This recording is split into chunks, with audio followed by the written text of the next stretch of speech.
Today's show is a 2.0 on the fact that the Tesla Semi is now here, and this is a disaster for Cummins Freightliner, which is a division of Daimler trucks.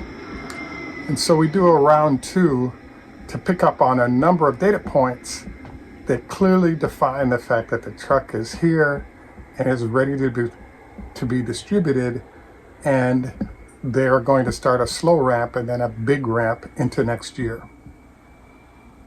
This is Greg for Teslafaninsight. Thanks once again for joining us. If this is your first time, welcome. If you're a repeat visitor, welcome back. We also want to thank our Patreon supporters. If you enjoy the show, please take time to like and subscribe.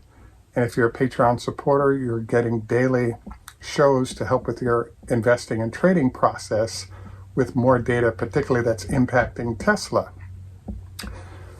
We also want to note that this is a copyrighted broadcast.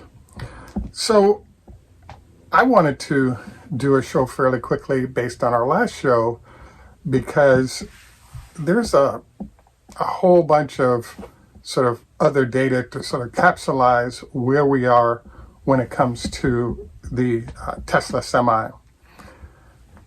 I wanted to sort of first walk through we're kind of made an error in terms of process relative to the truck.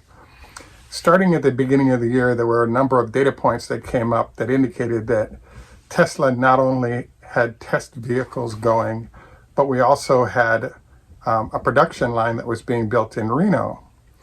Now, when I saw this, I was like, you can't build a line in Reno. And the reason why I was of that mind is that if you look up housing issues in Reno, the government owns most of that open desert land that you see. And so as a result, there's a small amount of land available. So housing prices are skyrocketing. Places like Tesla and other manufacturing companies are having a hard time finding employees. And part of the reason is the cost of housing is brutal. So it was my assessment that Lathrop, which is where the mega packs for grid scale storage, et cetera, being built, would be a likely location for this semi-factory. But it turns out, there are good reasons to build this facility adjacent, in essence, to the Gigafactory in Reno, because the battery pack's already there. You're using 4 to 6 of them. You also have the motors are being built there. So there's a lot of efficiency to have a large warehouse where trucks are being produced nearby. There's a number of good reasons to do this, like what I just shared. One of the big problems, though, that we see is that right now, the demand or need for a truck of this nature is at least 100,000 vehicles a year, if not 200,000 vehicles a year. So if you're doing this properly, you basically need a facility the size of the Gigafactory in order to build the number of trucks that the marketplace needs ASAP. The problem is that in Reno, the space at Gigafactory size to build anything is not there because of land shortage, housing shortage, employee shortage, etc. So it was our assessment that there's no way they would build the trucks initially there, and that would be wrong. So the next point we sort of did some research on is to determine, well, what are the numbers going to look like coming out of the factory? There is unlimited demand, so whatever they can produce will be easily sold, particularly because we're now 8 months into testing of those vehicles by engineers working for a lot of huge companies that want to transition their fleets to electric, especially with the operating parameters that Tesla is putting out. The answer we were given is about 500 vehicles a month is the production capacity currently at that facility that's being built in Reno. So if you want to get general numbers, then in theory for this year, somewhere between 500 and 1,000 vehicles a month times 12 months is what we should see in terms of production. The expectation is that we should ramp into the 5,000 or so vehicles a month heading to next year. And when you add up all those numbers, it doesn't seem like a huge amount, but there's a high likelihood that once we open in Austin, as well as in Germany, there's a high likelihood that there's a relatively fast process for them to add to the production capabilities when it comes to trucks in those places. So this answers the question, why wouldn't you build a Austin, Texas size facility to build just semis, or even spin off trucks entirely and let that division handle getting product to customers without having to blend everything with what you're doing with cars. Now, speaking of cars, it turns out that cars can efficiently work on other types of batteries that Tesla produces, 2170s, etc. The challenge is that economic viability does not happen for the truck without the 4680. So the big question that's lurking for everybody on, what should we expect when it comes to the 4680 and the differences that it makes? What we're being told is that the pack for the 4680, same amount of power, but half the weight. And this is why we're now seeing a 4680 driven semi. So this situation is mind-blowing, because this is the reason why we've been seeing the truck for 4 years on the track and in other places, but we have not been seeing it showing up in customer hands as a finished product. So there's all these interesting numbers out there. If you look at the charging facilities for the Megapack, when we initially saw the truck coming out and going to charging facilities, the average truck was consuming 4 fast charger facilities whenever it stopped and needed to be recharged. Now we're seeing 1 facility with a device being used to charge the truck. And there's some interesting characteristics to this charging facility. Yes, it does offer more power, but the output it's putting out to deal with the trucks is more like double, possibly triple the power output to what the cars would take down, but it's not 4 or 5 times that output, which is what you have expected based on the video or photos we've seen of previous trucks that were being charged. So we then have another sort of interesting data point is, in essence, with electric trucks and why people use trucks, there's something called freight weight. So if the battery pack has gone to half the weight, but more power, you now have a situation where the Tesla Semi can compete for loads that are being carried in a similar way to what the weight that one might expect a regular truck to pull. So you have cost efficiencies going on there that kind of makes sense. Obviously there's the savings when you use electricity versus fuel, but you also, obviously there's all the benefits that Elon discussed as he introed that I thought, this might not happen. So this whole freight weight question is sort of a segue that I wanted to do over to what's going on with Daimler-Benz Mercedes. So we keep up bringing up Daimler because, as you know, they suffer the same fate as a number of other companies. Daimler, for the last 10 years, particularly after Tesla introduced its truck over the last 4 or 5, has been working hard to produce a product that would be competitive with the offerings of Tesla. Now, I chose as a thumbnail the million-mile vehicle that Daimler is featuring, and it may not be from one vehicle, but their point is that they put 1 million miles on that truck. And frankly, they could get to 2 or 3 or 4 million miles.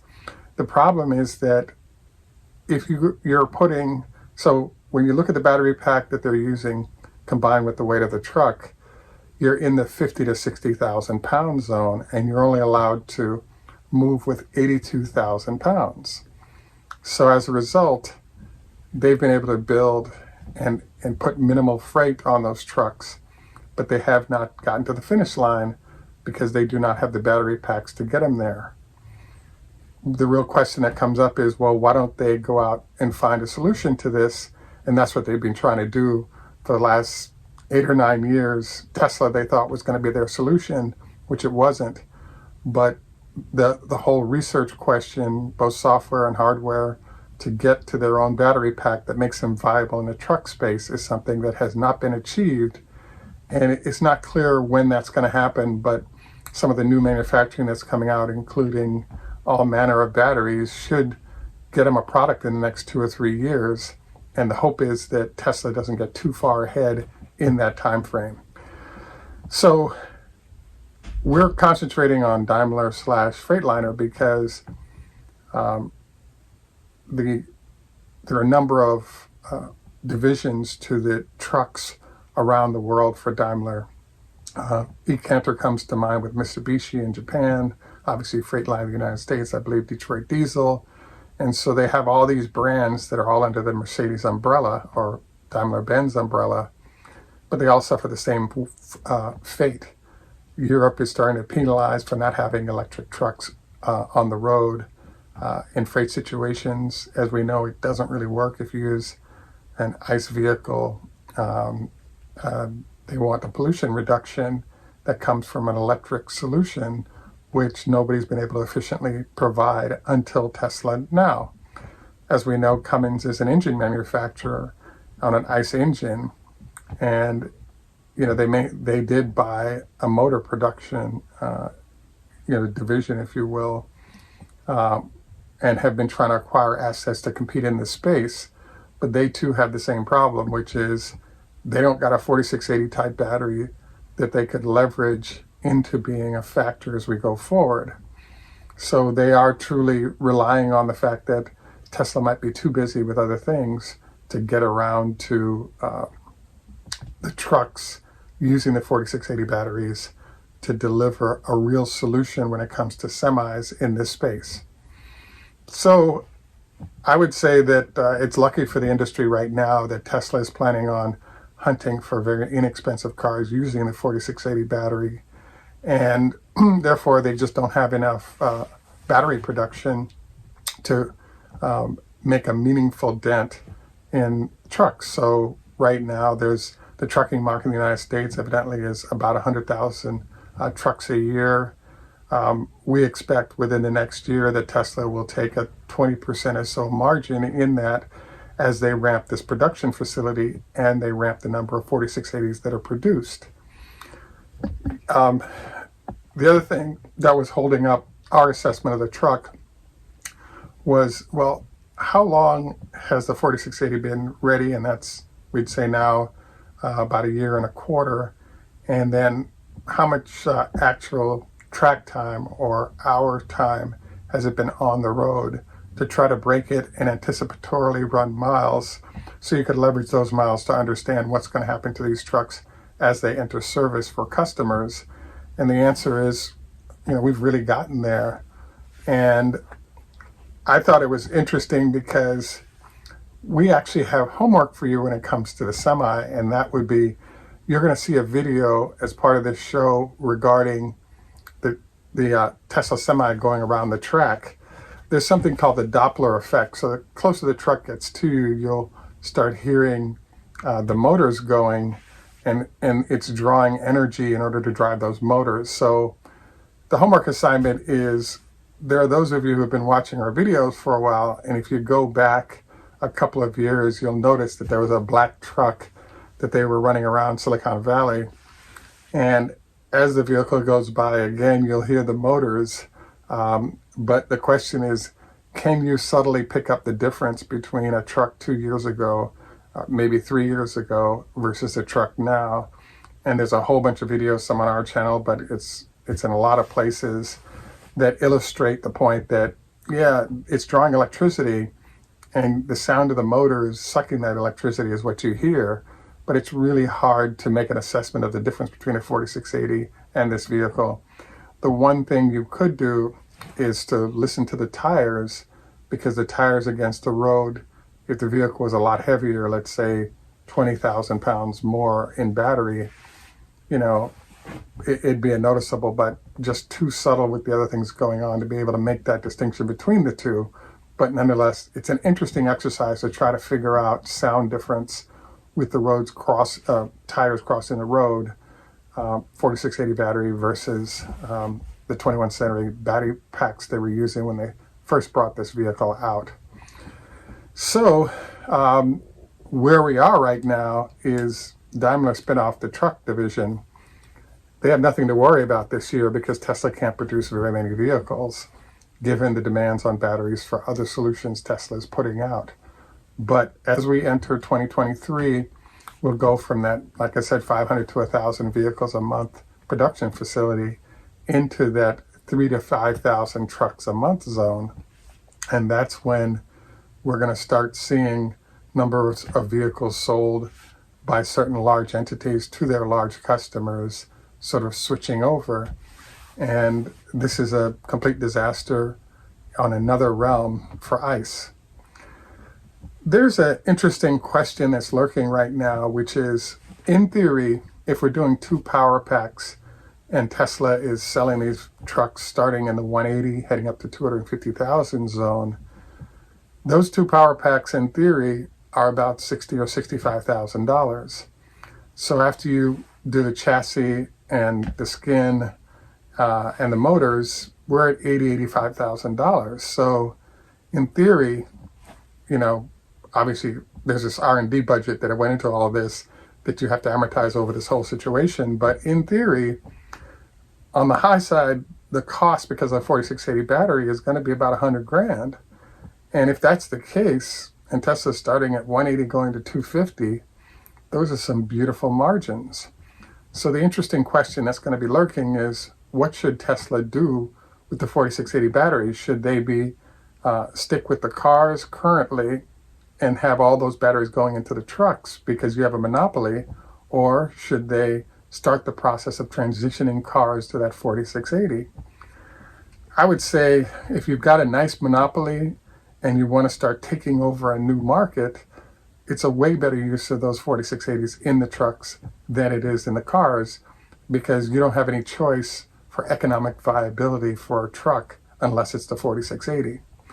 The other thing is that there's a lot of trucking companies, etc., that will pay a premium to get this vehicle. So I believe that in Los Angeles right now, if you wanted to drop 1,000 or 2 trucks on the port of Los Angeles or Long Beach, they'll pay $500,000 a truck for that vehicle, because that's what they're currently paying as they're testing Daimler, Picard, etc., as a way to reduce pollution in that location. So I think there's some really interesting decisions that Tesla has to make relative to its truck solution. I'm glad they finally built the plant and they're producing, but Reno for me makes no sense at all. Sacramento or Lathrop area has way more warehousing facilities that you could transition into a large manufacturing space. Therefore, the costs are lower. You don't have a giant mountain to deal with, and there's plenty of employees that you could source from the greater Sacramento area and Stockton. So there's a lot of good reasons to move this facility or have built it from the first in California rather than doing so in Reno. So, but hey, you can't argue with the fact that most of the production is coming out of the factory, and you can get those into the trucks and complete a truck fairly quickly with these 4680 packs being produced close by. So not a horrible decision, but I definitely think it's going to be challenging in the manner that I just described. So we look forward to providing more information as we get it in terms of truck operations. We definitely encourage you to share thoughts and ideas. And we also wanted to note we do have some SpaceX shares if there's interest. I wanted to repeat a health tip that I learned a few weeks ago, which is about an 80 milligram child aspirin on a daily basis as a way, as they're aging, to reduce blood pressure. We have a number of health tips below. We interviewed about 200 doctors and sort of picked our top 5. We'll be explaining that list as well. I also want to add, prior to lovemaking, don't forget no more than a salad as a way to prevent that the blood flow to your stomach from getting to other extremities. Any rate, this is Greg for Teslafaninsight. Chis German, au revoir, French, Lahit Road, Hebrew, Choda, Hafez, Farsi, Strazuche, Russian, Ni Hao Ma, Chinese, Konbanwa, Japanese, Namaste, Hindi. And in Jamaica, we say, Enough respect, walk good man. Thanks for joining us, and have a great day.